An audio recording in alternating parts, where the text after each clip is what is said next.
The House will come to order.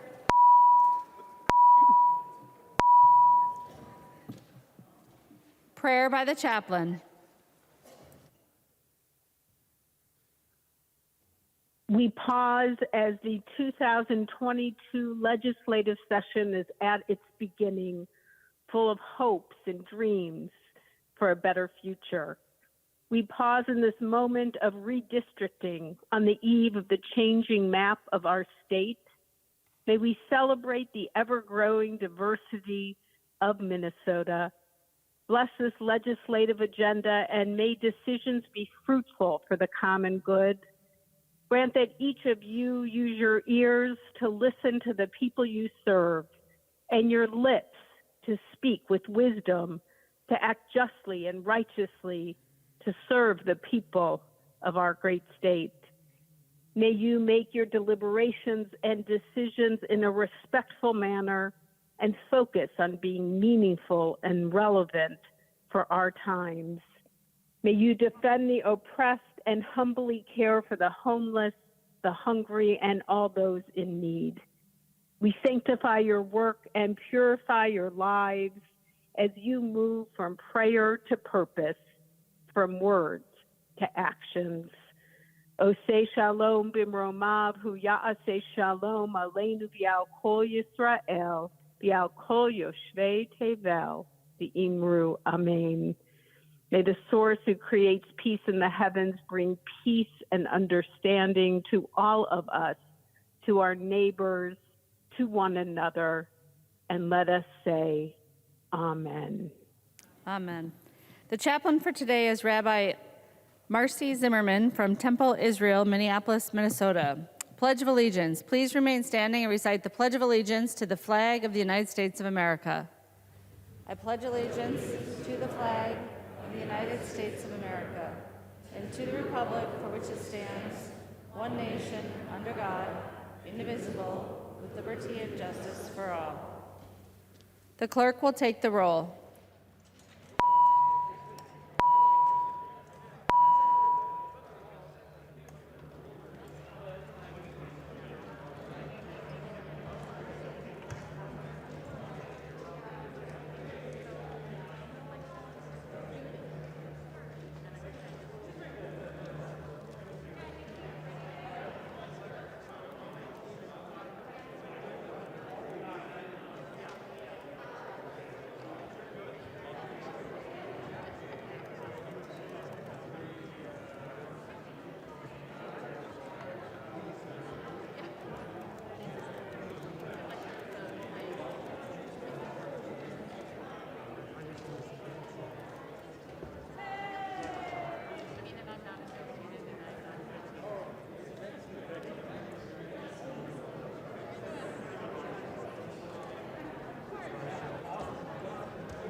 Will the chief clerk please call the names of the members who have not registered here yet?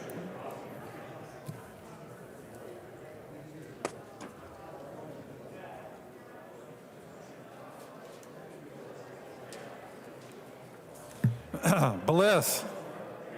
Bliss present. Bliss present. Carlson. Carlson is present. Carlson present. Drazkowski.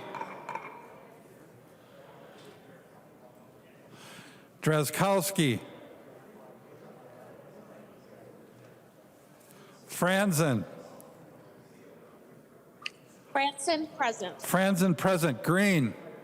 Green, present. Green, present. Grossel. Grossel, present. Grossel, present. Gruenhagen.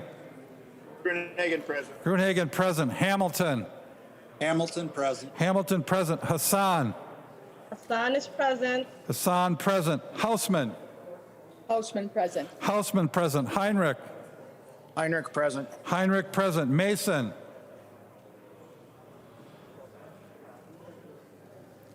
Mason, present. Mason, present. McDonald. McDonald, present. McDonald, present. Moran. Present.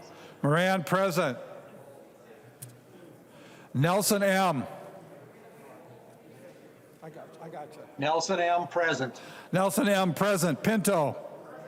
Pinto, present. Zhang Jie. Here. Zhang Jie, present. I saw him and I punched him in.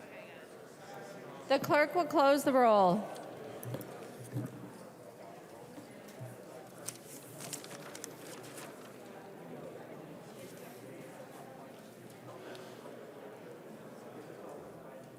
A quorum is present. Members, please take your conversations out in the area of the rotunda. Both of the sides are work areas. The retiring room's a work area, but if you want to talk to each other, go into the alcoves or back around the rotunda. It's a little bit loud in here. The clerk will read the journal of the preceding day. Journal of the House, 92nd session, 2022, 65th day, St. Paul, Minnesota, Thursday, February 10th, 2022. If there is no objection, further reading of the journal will be dispensed with, and the journal will be approved as corrected by the chief clerk. Hearing no objection, the journal is approved as corrected by the chief clerk.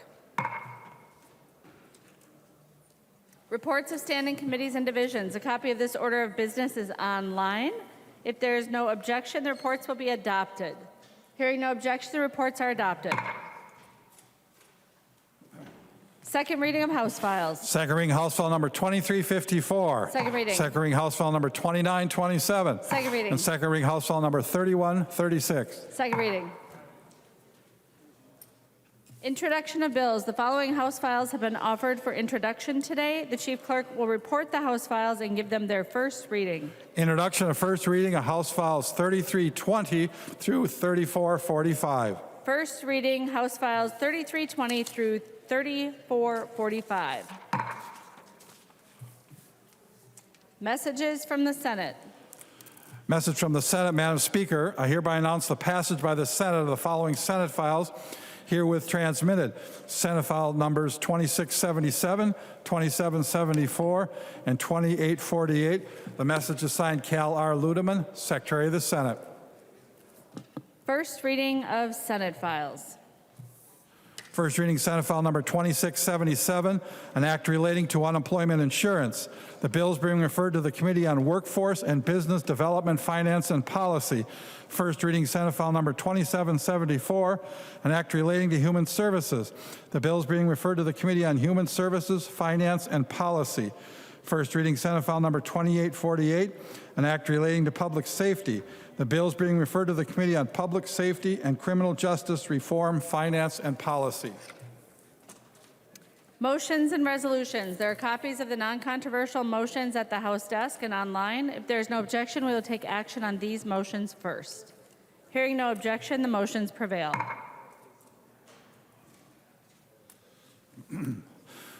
Pulowski moves that House File number 38 be recalled from the Committee on Ways and Means and be re-referred to the Committee on Industrial Education and Economic Development, Finance, and Policy.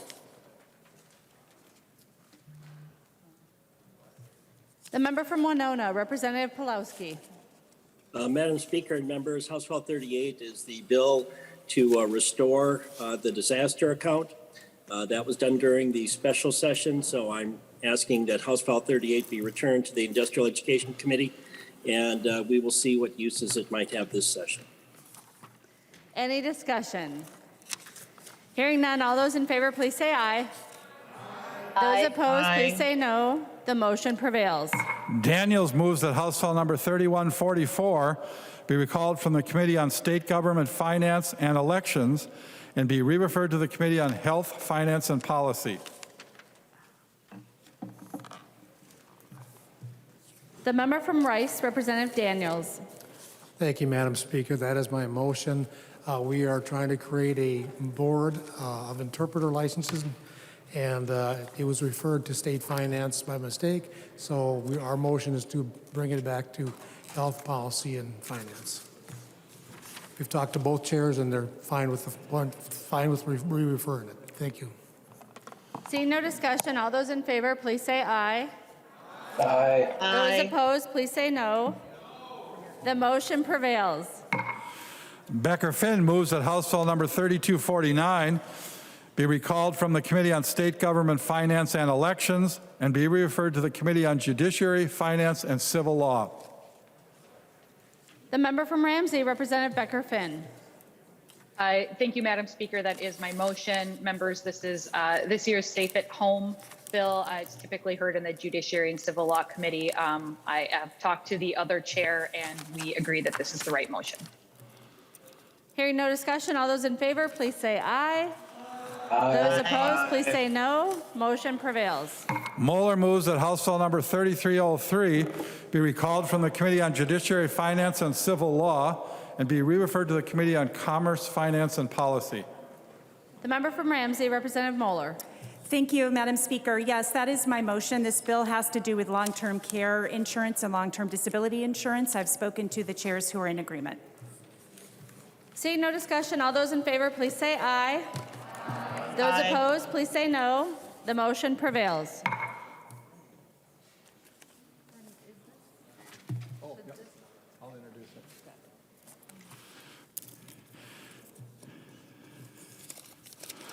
Morrison introduces House Resolution number 8, a House resolution relating to the opposition of the criminalization of physicians providing care within their scope for training and accepted standard. The resolution is being referred to the Committee on Health, Finance, and Policy. Announcements. The member from Clay, Representative Keeler. Thank you, Madam Speaker and members. I just want to take the moment to say thank you. Today is, I know we all know it's Valentine's Day, but it's also Murder and Missing Indigenous Women's Awareness Day. And together, collectively, we made movements to create an MMIW task force, but also we moved collectively together to develop an office that's focused on collecting data and effectively looking at cold cases.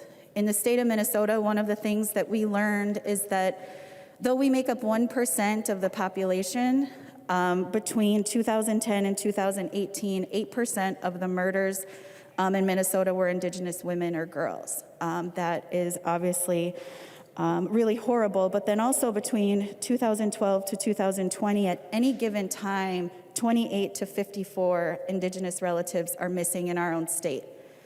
So I don't bring this to you lightly. It is more to say thank you. And we're wearing red today because that's how we honor our Indigenous relatives. We believe that the color red is the only color that the spirit world can see. So it is our message that we continuously look, love, and care for you. I just wanted to take a moment to say that this work is what happens when we come together. And from a population who is underserved and underrepresented, I am not alone in that gratefulness, and I'm not alone in that thankfulness. And so in this moment, through a lot of the difficult work that we do, I just want to take a moment to acknowledge what happens when we come together. Pilame.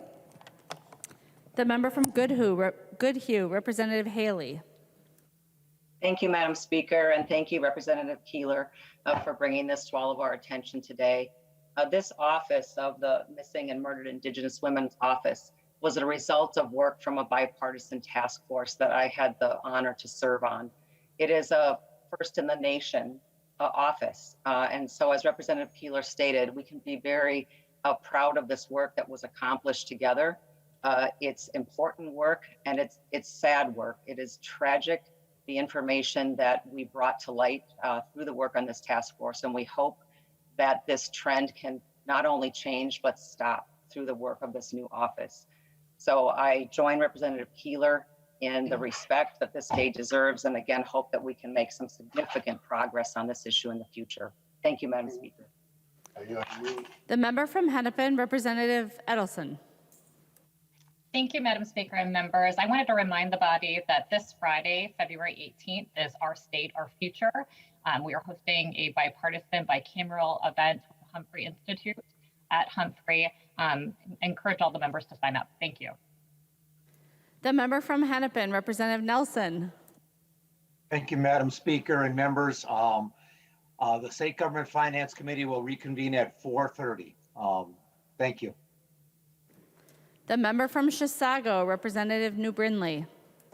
Thank you, Madam Speaker. As hopefully most of us know and are aware, 1 month from tomorrow, we must have the Unemployment Insurance Trust Fund repaid if we want to avoid significant tax hikes on our employers. And by significant tax hikes, I mean almost 14.5%. This is a massive tax hike on our employers. Deed has told us that if we do nothing, that they will experience these tax hikes for the next 10 years. If we go with the DFL plan, the House DFL plan, we will experience these tax hikes for the next 6 years. The Deputy Commissioner of Deed, actually, he's using words like unprecedented, exceptionally difficult, major problems. He's using these words to describe what would happen if we don't get this done until after this tax kicks in on March 15th. So if we try to repay the trust fund after March 15th, it is going to be unprecedented, exceptionally difficult. There will be major problems. These are not my words. These are not the words of Republicans in the House or Senate. These are the words of the Deputy Commissioner of Deed. And I am wondering if Representative Knorr would stand for a question. Representative Knorr, will you yield to a question briefly under announcements? Yes, Madam Speaker. Representative New Brindley. Thank you, Madam Speaker, and thank you, Representative Knorr. So right now, we know that repaying the UI Trust Fund is supported by Governor Walz. It is supported by House Republicans. It is supported by Senate Republicans. It is supported by Senate Democrats. So, Chair Knorr, I'm wondering if you can let us know, give us an update and sort of a timeline on when you intend to be able to bring that UI bill to the floor, hopefully with a full repayment that will avoid these massive tax hikes on our employers. Representative Knorr. Thank you, Madam Speaker. Representative New Brindley, the bill that we authored, that we are going to repay the debt, make sure that there is no 14% increase on the additional assessment, making sure that there is no 1.8% increase on the special assessment, making sure that there is no loss on the future credit is the bill that we approved, and also pay the interest so that the employers don't have to incur that. That bill is on the move. It's right now in Ways and Means, and we are hopeful that it's going to be on the floor as soon as possible. Representative New Brindley. Thank you, Madam Speaker. I think what I am hearing from Representative Knorr, and I appreciate that it is in Ways and Means and hopefully coming to the floor soon, but I think ultimately what I'm hearing from Representative Knorr is that the bill that they are still moving and pushing is going to trigger 6 years of tax increases on our business owners. So I would just encourage everyone to be very aware of the different plans that have put forward. And again, I would encourage everyone to look to what the governor has suggested, what the governor is supporting, what House Republicans are supporting, what Senate Republicans are supporting, and what Senate Democrats are supporting. And let's get on board and get this done for our employers. Thank you, Madam Speaker. Any announcements? Any announcements? Representative Winkler. Thank you, Madam Speaker. Thank you for that Valentine, Representative New Brindley. I move that when the House adjourns today, it adjourns until 12 noon, Tuesday, February 15th, 2022. Representative Winkler moves that when the House adjourns today, it adjourns until 12 noon, Tuesday, February 15th, 2022. All those in favor, please say aye. Aye. Those opposed, please say no. The motion prevails. No. Representative Winkler. Madam Speaker, I move that the House do now adjourn. Representative Winkler moves that the House do now adjourn. All those in favor, please say aye. Those opposed, please say no. The House stands, the motion prevails. The House stands adjourned until 12 noon, Tuesday, February 15th, 2022.